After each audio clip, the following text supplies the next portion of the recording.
he's taking a day off from investigating scandals in Indian society and exposing corruption to the entire subcontinent. But apply your brain, sir, to these sort of questions for now a that minute or two. You've portrayed me as some kind of journalistic Robin Hood. I liked Sam's presentation incredibly. To summarize it, it tells me about the past, the present, and the future. Let me begin by saying that the hegemony of Western media has to end. Western media has had it too good for too long, and it has ruined the balance of power that's required, not just in politics and society, I was told you were a shy and retiring journalist. Now, since Sam started with numbers, I'd like to share some numbers. Sam's numbers were very interesting. If you look at his numbers, he says that in India, 91% of Indians follow cross-border news. So Indians are most interested about the world. The least interested in the world are the Americans and the British. Only 44 to 46% of people follow cross-border news. But US and UK together contribute 74% of the source of global news, whereas all of Asia contributes 3%. If I were to summarize that in one line, it basically says that Indians are the least insular people, most open-minded. Americans are the most insular people, right? But they have complete dominance over the global narrative in terms of news. I'll share a couple of other numbers with that. I have said recently that India will be the next media capital of the world. And I want to share with this audience why I think so. We have 99,000 publications in India. We have 13,761 registered newspapers in India. We have 404 news channels in India which run 24/7, and we don't have one single global news network. Now, if I look at Sam's figures and the figures that I'm presenting to you, and begin with an assumption, and I'll wrap up, begin with an assumption that there is a problem in the world in terms of balance. It is from countries like India, which speak English, which are democracies, where the challenge to the global news hegemony is about to come. And I just think it's so necessary. From a balancing of power perspective, the Americans are very concerned about the entry of Russia into the Middle East. They are more concerned that they are going to lose their balance rather than establishing a new balance. Similarly, in the world of media as well, the time has come to provide a serious counter to global media sources like BBC and CNN, which have been hegemonistic for far too long.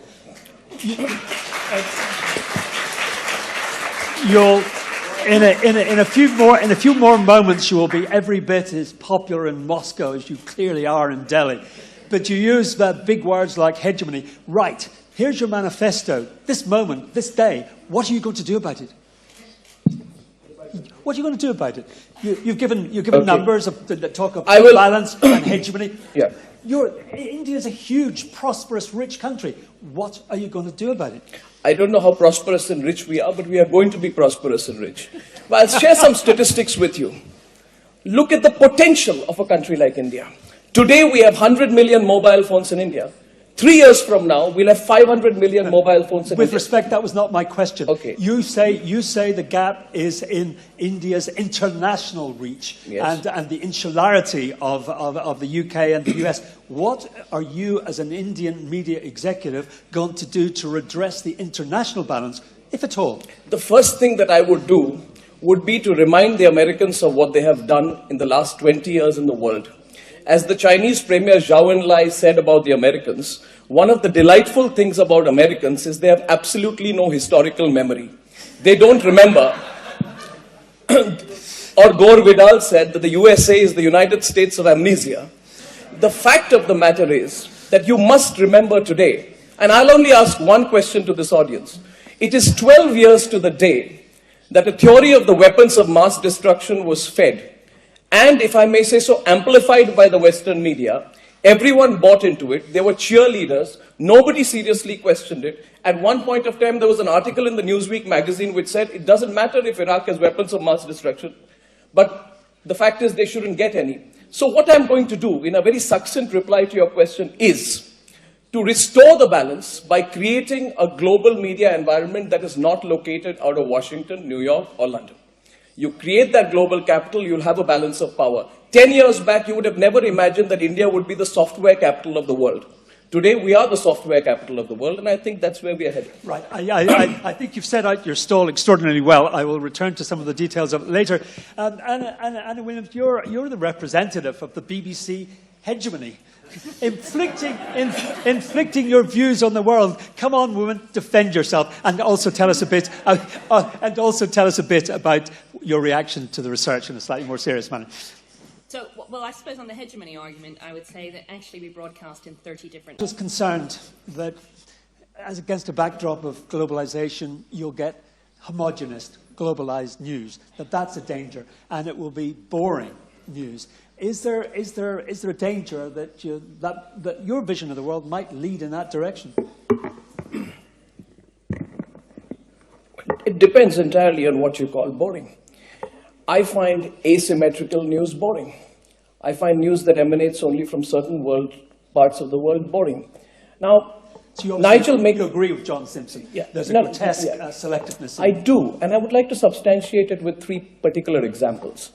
We can go at the 80s, when Ronald Reagan described the Mujahideen as, Rambo-type people who were simply fighting with handheld weapons against a foreign invader. And when he met the Mujahideen, and that was covered, and that is where the ISIS story goes back to. Have people actually looked back and connected the dots? They haven't. The point is, look at the Paris attacks, and let's look at the coverage of the Paris attacks, to answer your question. Yes. Here we are, the Paris attacks have generated a lot of global coverage, up to the point where we have talked this morning about a global coalition to fight ISIS and why it cannot happen. You would know that on the 26th of November 2008, in the Mumbai attacks, 165 Indians were killed in 4 locations. In the Paris attacks, it was 1, by 10 terrorists sent from Pakistan, and that was the greatest act of bloodshed which happened. I saw that was covered extensively all around the world. They weren't. Its coverage is also, you've got to look at coverage in terms of whether you cover or you cover with the intensity, passion, and for the length of time that you've covered the Paris attacks. You see, we must be open in this forum. The point that I'm making is the Paris attacks generated universal outrage they should have done. And the scale of the attack has now prompted what is close to an international effort against ISIS. Before the ISIS, before there was Paris, when Mumbai was attacked, there weren't as many news outlets in the US or the UK who took up the job, and I'm not talking about coverage, of sanctions against Pakistan. And the reason for that is because the US has been hand in glove with what is happening in Pakistan. Okay. I find it very surprising, and maybe people in this audience don't know about this particular story. If I were to tell you that the person who carried out the surveillance was one of the masterminds of the attacks in Mumbai, was an American citizen by the name of David Coleman Headley, who was not just an American citizen, he was an FBI double agent. An FBI double agent was the mastermind of the Mumbai attacks. He went over to the dark side, and he was a double agent for both the Lashkar-e-Toiba as well as... Just a minute. No. Allow me to complete my point. I will let you complete your point, but I want just to put in that we cannot deal with in great detail with historic conspiracy theories on this platform. No, it's not a conspiracy theory, it's a very relevant point.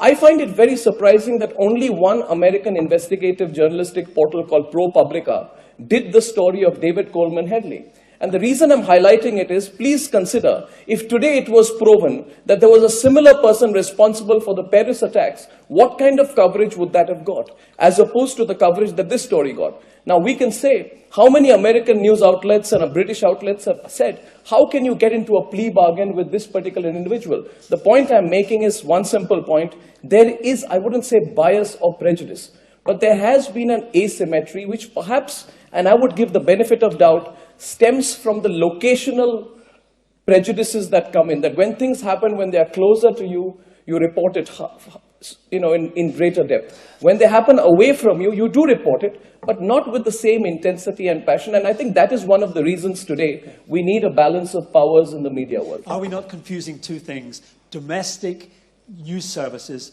and international news services represented here today. Surely the asymmetry is not the same. There's a problem with domestic news services, I agree, but that is not what we're here to discuss today. To clarify, I am talking about global news sources. I'm not talking about CNN domestic or BBC domestic. I'm talking about their global coverage, and I find a gap between the way they covered Mumbai and the way they covered Paris. Okay. In a sense, Anna, you've already addressed the problem, but maybe at just greater length. Does that view chime with your daily working experience? My view. Yeah. So I would say I remember Mumbai. If it's a short one. A very short one. The point she's making, and I agree with her, that the genuine belief is that it is only in a very diversified media space that you can have a very serious discussion of the causes and the climate that has led to the situation in the Middle East today. And hence, if we are to truly examine what are one of the factors, because domestic public opinion matters everywhere in the world. If there was domestic public opinion, since we cannot separate with respect what domestic channels do from what global channels do, because if the domestic channel is building up a certain sentiment in favor of a war, then inevitably there is less pressure on the government. Hence, we must examine whether the domestic channels also are asking the questions in as forthright a way. And if they don't, then one alternative is for channels like Russia today. Other channels emerging from elsewhere in the world to broadcast right into the USA, so that people there get a different perspective. That's exactly what we're doing, and if you let me continue, I often... So if the British and American governments, they fed this narrative to their media. Why do you keep banging on about British and American governments? Because they have the hegemony of global media coverage as of today. I think we've been down that road already. No, we're talking about a conflict which has started in a certain historical context. Yeah. So we need to look back and say, if we don't want to repeat the context, the relevant question today is, would a more multipolar perspective of what happened in 2003, 2004 have led to a different set of consequences today? Rather, as many people in this audience in the morning, and I was watching, were lamenting the kind of military intervention that's going on in the Middle East. I'm sure the peoples, either of Russia or of the USA, don't want their governments involved in the Middle East. But what was that a consequence of? It was the consequence of a very believing, a very indulgent media. Yes, okay, quickly. You see, an analysis was done, Nigel, it depends on which way you look at it. Analysis was done of the New York Times where they said 90% of the heavy breathing headlines on the front page were for the war. And articles that were against it were... I was talking about the UK, not the New York Times. Yeah, so I'm focusing on what was happening in the UK because that was the dominant. Okay, look, you made the point. I want to... I wanted to go back to the issue of social responsibility of media. And most of the media outlets here, although some are public, some are not. In the most case, some may be appointed, the heads of the media. Others, if they're private media or corporate media, are not. They're not elected by the people. So who then can control or have influence over when those media step out of hand and take on the role of political actors? On the panel, I just wanted to get opinions on laws of social responsibility. Got it. It's too big a panel. We can't go to everybody. Oh no! Can you? I've nominated you to deal with the issue. Who sort of polices? Though you didn't use the word, the responsibility of the media, of the international media. Yes. Thank you. I believe the best regulation is the regulation of the viewer and the audience, and not the regulation of the funder. In that context, I completely disagree with Anna, who says it doesn't matter where the money comes from. If the money comes from a certain source, they're going to determine what you do. I believe, for one, that a good story knows no frontiers. And eventually, a good story can make a huge difference. To be able to pursue any good story, you need to be totally independent. So the short point in answer to your question is, only and only private news outlets can provide balanced coverage. Government-backed, government-sponsored, government-funded news outlets may not be able to do so with the same efficacy that a private news broadcaster or digital provider will. And in the digital arena, we'll see the success of organizations like Vice. And they're the ones who are actually questioning, established news organizations. They are being accepted by younger demographies, younger audiences, even in their own countries. So I don't know if that answers your question. My point is, I think private news broadcasting But is isn't that in turn culturally specific? Can I rebuttal on that? You come from a particular form of society. Just because you cite Vice, but no story is any better than the journalists that report it, who bring to the table their own biases. I mean, we have BBC has a diversity of journalists, but many of them. I'll just cite the case of Venezuela, which I know really well, and just had an election. Most international media, with the exception of some on the stage, particularly RT, covered it in a way where they basically tried to discredit the electoral system, alleging there would be fraud. This was what was portrayed on BBC. This was portrayed on CNN, on a lot of media worldwide. When the opposition won a majority of the legislature, all of a sudden the system was applauded because obviously the coverage was biased against the government because it's a government that's not necessarily favorable to Western interests. So, in Venezuela, in other Latin American countries, there now exist laws of social responsibility in media, where the state steps in with members of the community to regulate some of that media to make sure that they're not taking on the role of political actors to influence an agenda that's, Yes. You see, I broadly, though I'm not aware of the particular Venezuela example that you are talking about, the danger would be between being prejudiced if you're funded by a government or someone, versus being populist if you're a private news broadcaster. Both have their unique challenges. I think when you're talking about populism, a journalist can eventually balance populism versus his or her own idealism. But if you're being funded in a certain direction, you may not have the independence to do so. So Murdoch's not, he hasn't got an agenda, Rupert Murdoch. He's populist. I can tell you, he influences elections a lot. I said, that's why I said private news broadcasters have a tendency to be He's populist. still got an agenda, though. Yeah. Right. Listen, Far from being threatened by digital, I'm delighted about it. Okay. Because, and for three reasons. My entry barriers come down, which means quality journalists do not need lots of money and expensive distribution routes to reach people. What is happening with Vice is fascinating.